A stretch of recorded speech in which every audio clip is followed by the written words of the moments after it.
at this guitar, this Les Paul, and going through Reverb, shopping, and I became interested in this one.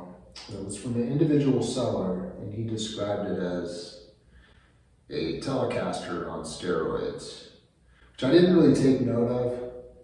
I'm not sure I'd ever heard that before, but I got to thinking about it. I was like, and I got the guitar, and I started to wonder, like, what exactly does that mean?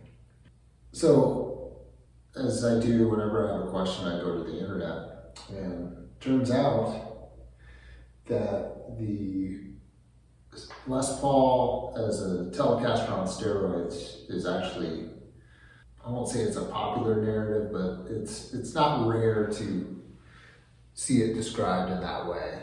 So then I was thinking, okay, people say that, but again, what does that mean? So that's basically, I had a preconceived notion going into this little exercise, but basically what I was trying to do was to see if I could discern, what makes a Les Paul a Telecaster on steroids. Just jumping to the end, the conclusion I came to was that it's not a great descriptor in general, but sound is a hard thing to describe in the best of times. But you got your basic Telecaster here. This is I believe this is a 2015. I bought it in 2017 from a store in town. Actually, a really cool store. He doesn't have a brick and mortar anymore, but I remember going in there. The dude had quite the collection of guitars in there and amps.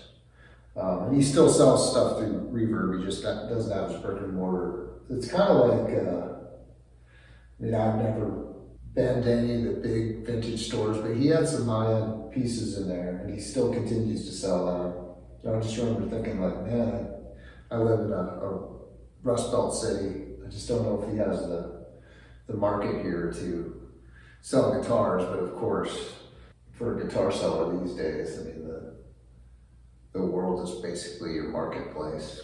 And then when I thought of it in that case, through the power of, selling stuff online, it actually makes a lot of sense to have a shop like that in a town like this because retail space is very cheap. But anyhow, it is a 2015 American Special. It's just got the stock pickups on it. Texas Specials, I think Fender calls them. Maple neck with a maple fretboard on top of it. Ash body, 2 single coil pickups. This is a Gibson Les Paul Deluxe. It's basically a Les Paul standard, but instead of the full-size humbuckers, it's got the mini-humbuckers. It's a mahogany neck with a rosewood fingerboard, mahogany body with a maple cap that's carved. This one's flat, obviously. And other design differences is this guitar is, the neck's bolted on, this guitar, the neck is set and glued in. So not a lot of similarities there. But then as far as the song, I decided to kind of do my little experiment over. Keith Richards very famously played a Les Paul. I think his was a 59. Or I'm sure he has more than one. But the one that he's kind of associated with the Bigsby on it. And then obviously he's played lots of variants of this guitar. So I basically copied the chord progression for Dancing in the Light, which I'm sure that's not a super uncommon chord progression, but it's C, G, F, and D are the chords. So that was kind of my tableau to play over. A couple other things on how I had the guitar set up in the video. So what I found with this guitar is that where you have the volume set actually makes a difference. This one, and it can make a subtle difference. This one is basically, I always have the volume all the way on because if it's not all the way on, it just sounds a little anemic. And then I usually have the tone roll back just a little bit off the full on. This one I found the setting I like the most, just generally. Obviously, you can adjust the sound to whatever situation you're trying to apply it to, but about 8.5 on the volume and about 8 on the tone is kind of what I like. But yeah, getting back to is a Les Paul. I'm kind of all over the map, but trying to get back to where I started. Is a Les Paul and a Telecaster on steroids. Again, my conclusion is they're very different guitars. I don't know. To me, they sound different. Obviously, they're constructed much differently.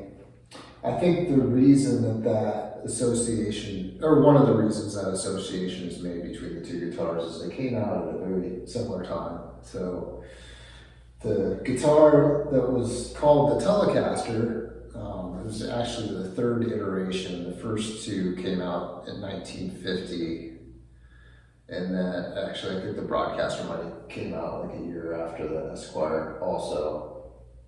I'm not a historian, I need to read some books on this stuff because I am interested in it. Just haven't really applied much time to it. But Telecaster was essentially a broadcaster with a different name, and it came out in 1951.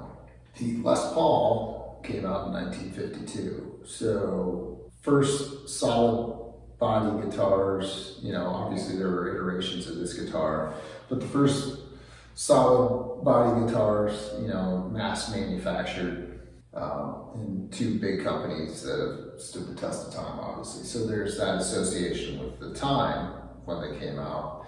And then I think the other association, just at least with the very cursory research I did, and that led me to some of the people that expressed this opinion of the Telecaster, or the Les Paul being a Telecaster on steroids. I think it's really because of Jimmy Page, because Jimmy Page famously used a Telecaster and a Les Paul, but kind of when he was at the height of his powers, when Led Zeppelin as a group was at the height of their powers as a live act, he was very well known for playing on Les Paul. So I think because he had the early recordings with the Telecaster and the later period in the evolution of the band with the Les Paul, I think those kind of got married together. That's my theory. I almost forgot. I was poo-pooing the Les Paul as a Telecaster on steroids idea, but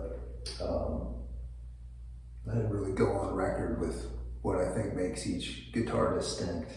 Comparing the two is probably the easiest way for me to try to describe the sound you get out of it, but I would say and how I have to play it, that's probably a good way to frame it too. But with the Telecaster, I would say, when I record with it and I look at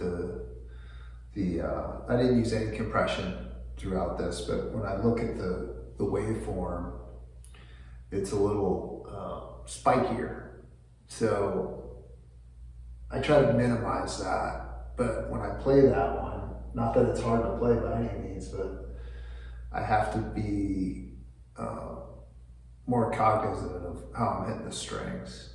I would say, though, I think the Telecaster has a bit smaller sound.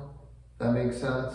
It very much cuts through in the mix. So when I mixed this song, all the volumes were set identically for each, I was playing individual parts and then playing that same part on the other guitar. When I mixed the parts, everything, the volumes were set the same.